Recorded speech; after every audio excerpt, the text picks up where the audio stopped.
What's going on, all you YouTubers out there? Norcar Whitetail's coming back. As you can see, we got a full house today. Today I got my dog, baby dog, with me. Hello. Got Doc. Hello. Got my brother Joseph here today. And hello. And of course, this is after the trigger pull. This is the third episode of the first season.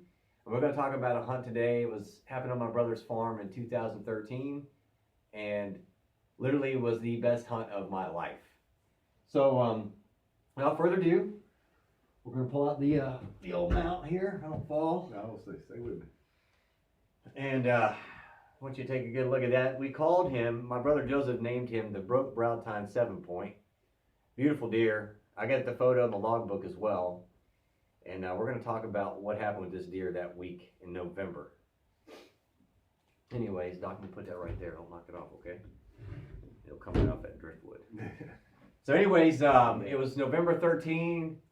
I was down in Georgia, and of course I come over here to hunt with my brother.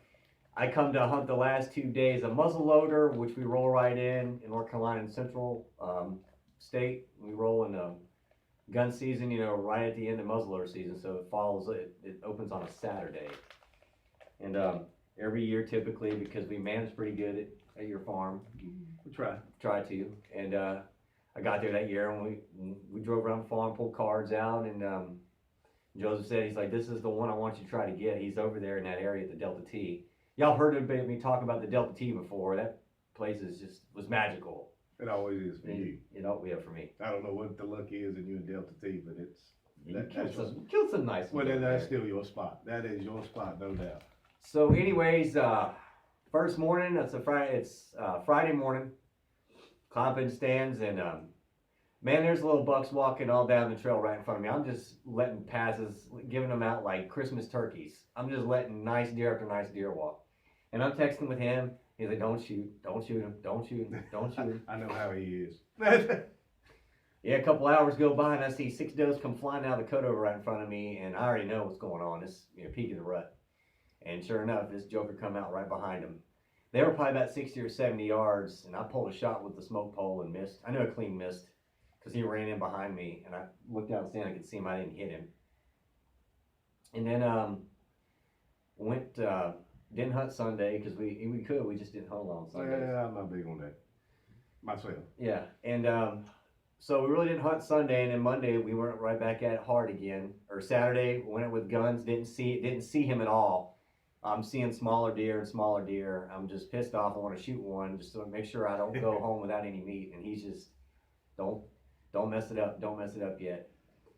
So didn't see him Monday or Tuesday. I mean, we're putting some hours in. And I come back to the house, and I'm telling Joseph, I'm like, something's wrong. And older brother, he said they're tending right now. He said they're getting he's probably locked down with a doe. So it was 2 days I didn't see him. And then Wednesday morning I hunted. Didn't see him. I saw another small buck. And I come back to the house, and I told my brother, remember what I told you about? I was going to go on a lunch hunt. Yeah. You like, well, you done all this research. If it's their core area, blah blah blah. They'll move midday, 1 o'clock. And I'm like, hey, give it a shot. Why not? That was your call. Yeah. I said, yeah. That's right. I told myself, I was like, if I'm just going to go get in the stand and stay there from 11 to 1 and not move. Don't move just there. If I can't give it 2 hours, give 2 or 3 in the morning. So I go out there. I come up in the stand like right before 11. And I'm up there, hauling around. It's kind of warmed up a little bit. And at 12:30ish, I'm tired. I'm tired of it. I'm going to go back to the house and get ready for the evening hunt. So I scurry down the tree, and I'm standing there. I unhook my rifle from the rope and leaning up against a tree. And I'm like walking up and down the trail, which is in front of where the stand used to be in the Delta T. And I'm looking at other trees, like, man, I can set up right here, or maybe I can set up right there. And right hand to God, this joker walked right in on me. Within 15 yards of the tree. And I'm standing there staring at him with my hex suit on. I'm lucky he didn't blow. I don't know how he didn't blow out of there. He used to say, what was I like when I come back to the house? You hot. I don't know. You just knew you blew it. Yeah, you were like, oh man, I blew it. Yep. I blew it. I'm like, no. Finally broke free, and Joseph, you remember what you told me? You were like, go back in there. Yeah, I'm like, yeah, you're in his core area. That's where he's moving. if you've seen him this many times in one area, and for him to walk right in at that 1 o'clock, there again, you done the research. You knew if it was their core area, they would be around lunchtime checking their area. Yep. You called it. So, you know, My dumbass went in the stand though. well, you know, hey, that's hunting for us. But, you know, that, Yeah, so he got me calmed down. He always talks sense into me, and he's like, just give it one more shot there. And I go back in there, crawl up in the stand. We get in the stand. It's about 3 o'clock, and right at 4, I'm standing up to stretch. You know, kind of stretch out a little bit and get settled in. We got about an hour of light left, so I can be real still. And I kind of shoulder check behind me. I thought I had some squirrels back there scurrying around, and he come in right there behind me, sneaking in. And you think the story's over, you know, this is on Wednesday. I first missed this deer on Friday. Yeah, on Friday with the muzzleloader. And I'd seen him 2 other times. He comes in behind me. I had the 243, and I never could get him to stop. And he was probably about 60 yards to the left of my stand, getting ready to go into the pines. And I pulled a shot, and I hit him back. But I know I hit him because I seen the blood coming out of him.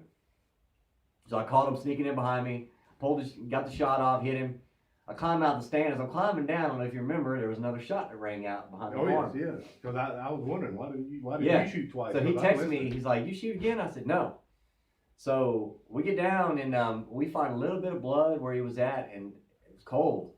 And Joe's like, well, look, he said, let's go back to the house and get Rusty. Rusty's in the picture. Y'all going to hear about this dog.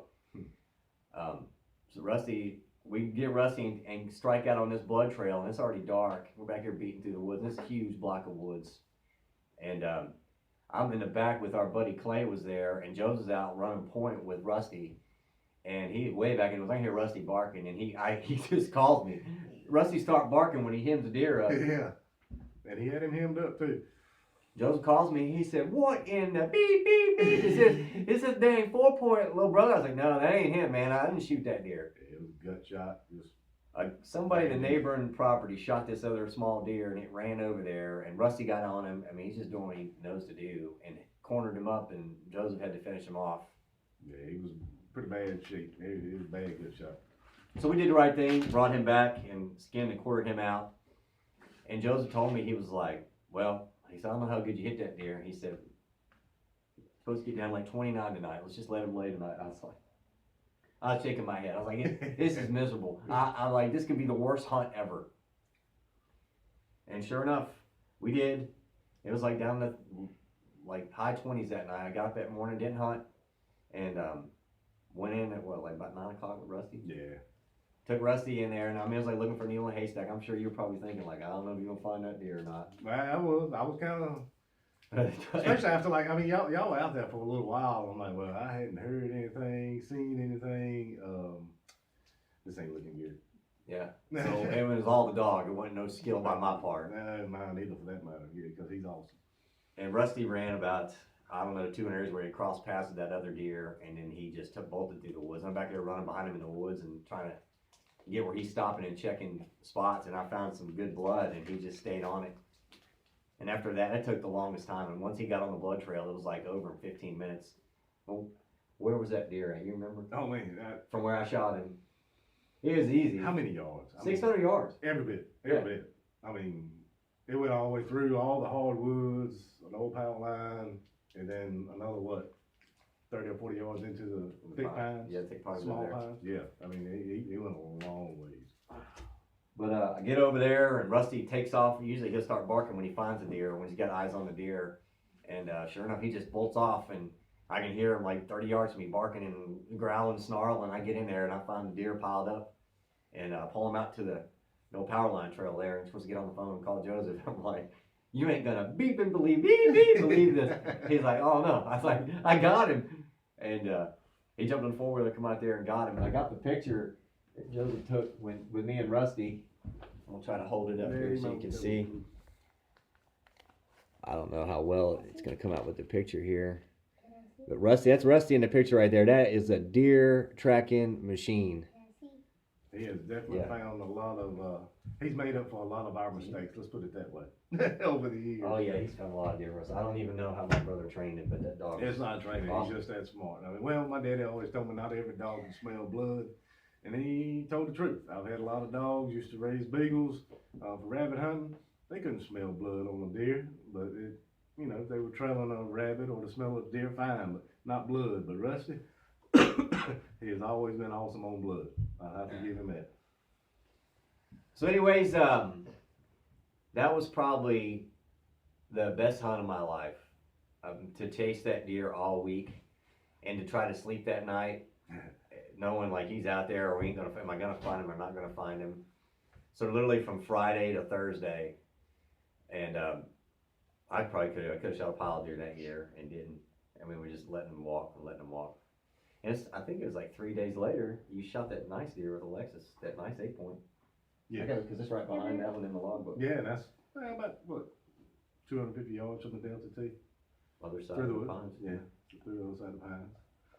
But anyways, so this has been the 3rd episode of After the Trigger Pull. Like I said, we're going to keep doing this about every other week. We'll be posting. Just keep everybody ramped up, you know. Literally, it's the first, past the first full week of February. So, you know, literally about another 7 months. I mean, the postseason will be starting. Well, a lot of those boys itching right now for the turkey season. Yep. I am going to take Baby Doll we're going to take her on a hog hunt this year over, I know some people that used to be in the military over here that not too far from us over here in Johnson County. And I'm going to take her on a special youth hog hunt over there. I'm probably going to be in April, but we're trying to get some good video footage of that. Yeah. Yeah, in April, after your birthday. That'd be cool but- to see you not going out. Yeah. So anyways, hope you enjoyed the show today. Love to have my brother here with us. You got anything to add, Doc? Glad to be here. You got anything you want to tell everybody? Subscribe to my dad's channel. Man, that's awesome. I didn't even tell you to say that. You're fine. You got anything to say, Baby Doll? No? So thanks for watching. We'll catch you in a couple weeks. And you got anything to add last minute? We're gonna have All good, you're gonna bro. see a lot Thank you. more of my brother in the videos. So he'll be coming along more. Just got him. He drags me into everything. He drags And me just into got everything. him like he's gonna got him hard back into hunting this year with the monsters we were chasing over his farm. So I know I slacked this year. I mean, I'm not gonna deny it. But he's the only one that keeps me motivated to go. anyways, thanks for watching. Like, subscribe. We're out. Peace.